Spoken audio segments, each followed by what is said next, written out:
Čia aš turiu pasakyti, kad aš irgi savotiškai gali mane suprast kaip gelbėtoją, ar ne? Aš irgi šia prasme įpuolu į tą gelbėtojų kategoriją, tik tai ją reikia kvalifikuoti. Na, ta prasme, pateikti paaiškinimą šito žodžio.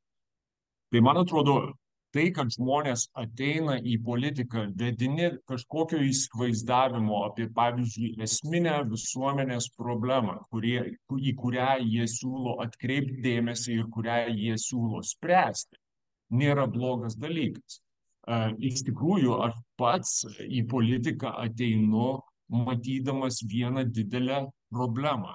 Ta problema yra tokia didelė, kad jinai, na, iš esmės susijusi su visu mūsų viešojo sektoriaus funkcionavimu. Nes jeigu mes tinkamai negalim užtikrinti savo viešojo sektoriaus funkcionavimo, mes esame silpni kaip valstybė, o jeigu ta mūsų mokesčių sistema yra neteisinga, tai mes esam dar ir pažeidžiami iš vidaus, nes mes nepasitikime savo institucijomis.